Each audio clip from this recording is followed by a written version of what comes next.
प्रिय दर्शकगण,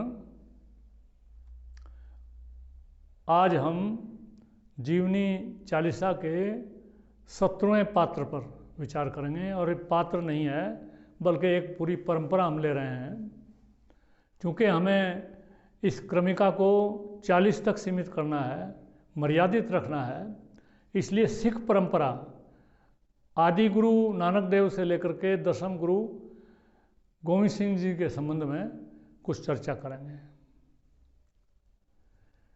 ये हिंदू धर्म है, ये पहले तो बुद्ध धर्म यहाँ पर आ गया। चलो, बुद्ध धर्म तो हिंदू धर्म से मिलता जुलता इस सनातन परंपरा का ही हिस्सा है। शंकराचार्य ने फिर तो वैदिक धर्म यहाँ वो ले आए, लेकिन यहाँ पहले शक आए, हूण आए, यूनानी आए। उन्होंने तो केवल यहाँ इसकी भूमि पर कब्जा किया और यहाँ शासन भी किया। शकों का, हूणों का यहाँ शासन भी रहा, लेकिन वो को धर्म लेके नहीं आए अपने साथ। लेकिन ऐसा समाज एक यहाँ पर अरबों का, तुर्कों का ऐसा आया कि केवल उन्होंने इस धरती पर ही शासन नहीं किया, बल्कि हमारे दिल दिमाग को भी हिला दिया उन्होंने, और हमारे भाइयों को भारतीय संस्कृति से तोड़ करके एक विदेशी संस्कृति, अरब संस्कृति के साथ मिला दिया। तो ऐसा खतरा पैदा हो गया।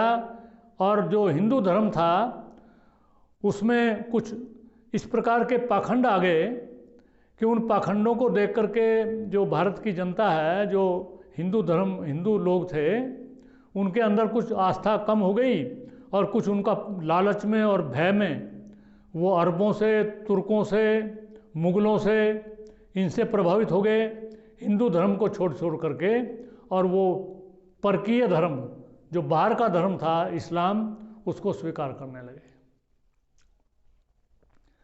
ये परमात्मा का ज्ञान, वेद का ज्ञान है। परमात्मा अपनी चीज़ को नष्ट नहीं होने देता।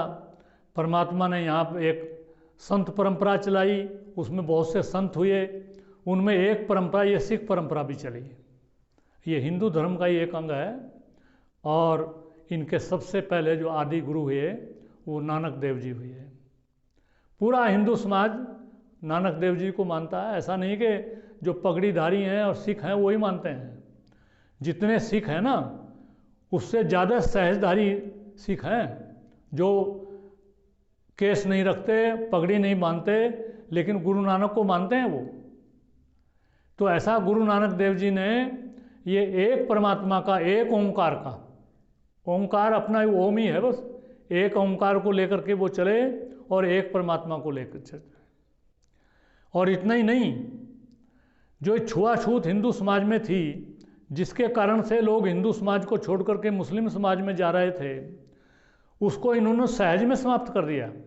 जब गुरु नानक देव जी ने प्रवचन करने प्रारंभ किए तो उन्होंने जाति पाति का जो बंधन था उसको तोड़ दिया कि कोई भी किसी जाति का भी आने लगे।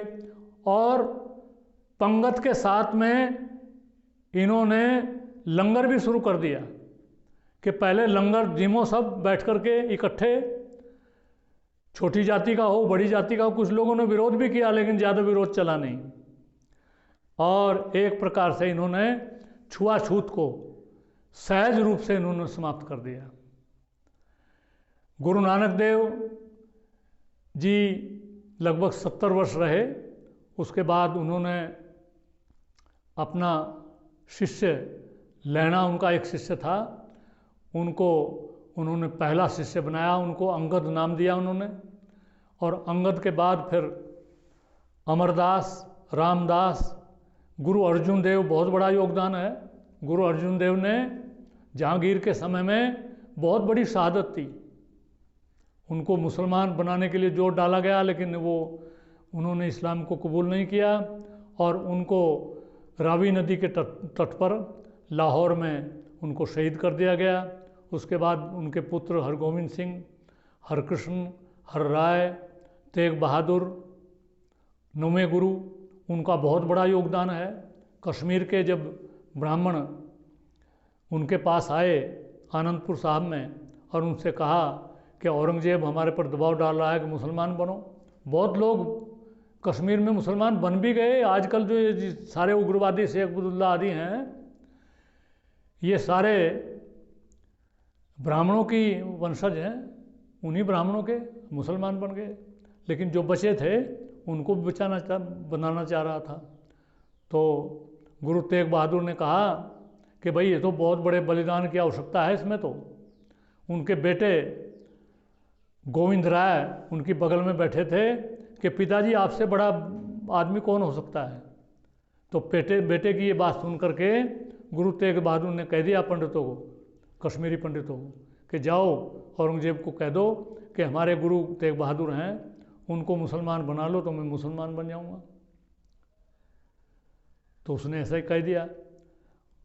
गुरु तेग बहादुर को पकड़ करके दिल्ली लेते गए और वहाँ उनको एक पिंजरे में बंद कर दिया और उनको बहुत भय दिखाया गया, लालच भी दिए गए कि आप इस्लाम कबूल कर लो। उन्होंने माना नहीं। उनके सामने ही भाई मतीदास को आरे से चीर दिया गया। भाई सतीदास को रुई लपेट करके और तेल डाल करके उनमें आग लगा दी गई और भाई दयाला को कढ़ाई में बिठा करके, बहुत बड़े कढ़ाई में गर्म पानी में, और पका करके उनकी शहादत कर दी गई। इतने से भी गुरु तेग बहादुर विचलित नहीं हुए और उन्होंने इस्लाम को स्वीकार नहीं किया, इस्लाम धर्म को, और उनका सिर काट दिया गया। आजकल शीशगंज गुरुद्वारा जो चांदनी चौक में बना हुआ है वो उसी का स्मारक है। बहुत बड़ा योगदान दिया। यहीं तक नहीं बात हुई, इसके बाद गुरु गोविंद सिंह जी महाराज उनकी गद्दी पर बैठे और गुरु गोविंद सिंह जी का जो योगदान है भारतीय संस्कृति को, हिंदू धर्म को बचाने में, वो उसका तो कोई मिसाल दूसरी दी नहीं जा सकती। उन्होंने अपने पिता को तो बलिदान दे ही दिया, आगे उन्होंने 2 बच्चों को युद्ध में शहीद कर दिया और 2 बच्चे आप जानते होंगे, 2 बच्चे उनके वहाँ एक नवाब ने उनको शहीद कर दिया दीवार में चिना करके। तो चारों अपने पुत्रों को और अपने पिता को बलिदान दे दिया। और जब उनसे कहा गया आप इतना बड़ा आपका वो है कि नहीं मुझे कुछ नहीं है, इन पुत्रन के कारण लोगों को कहने लगे संगत को कि ये हजारों बैठे हैं, इन पुत्रन के कारण वार दिए सुत चार मुए तो क्या मुए जीवत कई हजार। ऐसे गुरु गोविंद सिंह जी महाराज ने गुरु नानक देव से जो चली हुई सिख परंपरा थी उसका यहाँ पर आकर के क्लाइमैक्स जिसको कहते हैं, एक चरम कोटि का जो बलिदान है उन्होंने दिया। और आगे उन्होंने अपने जीते जी 5 प्यारों की निर्माण किया, 5 प्यारे बनाए और उनसे फिर खालसा पंथ की स्थापना करके अमृत छका उनसे। और फिर उन्होंने कहा कि अब मेरे बाद और कोई गुरु नहीं होगा, अब गुरु ग्रंथ साहब जो हैं वो ही गुरु होंगे। और गुरु ग्रंथ साहब को गुरु की गद्दी पर बिठा करके स्वयं नीचे संगत में बैठे और गुरु ग्रंथ साहब का उन्होंने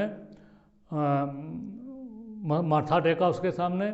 और आज तक जो अपना सिख पंथ जिंदा है इसी कारण से है। यदि इस प्रकार से गुरु परंपरा चलती रहती तो आगे कमज़ोर पड़ जाती। भारतीय संस्कृति को बचाने में, हिंदू संस्कृति को बचाने में सिख परंपरा का ऐसा योगदान है कि जिसकी कोई मिसाल भारत में तो क्या कहीं दुनिया में नहीं मिलती। आज भी हमारा जो सिख समाज है वो भारत की संस्कृति के लिए और भारतीयता के लिए बहुत कुछ कार्य कर रहा है। वो केवल आध्यात्मिक दृष्टि से नहीं, भौतिक दृष्टि से भी बहुत ज़्यादा उन्नतिशील है। और भारत में नहीं, कनाडा में, अमेरिका में, इंग्लैंड में, ऑस्ट्रेलिया में, सब जगह आपको सिख मिल जाएंगे। और कनाडा में तो इन्होंने इतना प्रभाव कर दिया कि वहाँ तो कुछ कनाडा की जो सरकार है उसमें कुछ मंत्री भी बन गए हैं। वहाँ पर तो भाषा भी पंजाबी को दूसरी भाषा के रूप में स्वीकृति इन्होंने दिला दी है। बहुत बड़ा ये इस सिख परंपरा का योगदान है भारत की संस्कृति को बचाने में। इतना ही इस परंपरा के संबंध में बताना पर्याप्त है। इति ओम शम नमस्ते।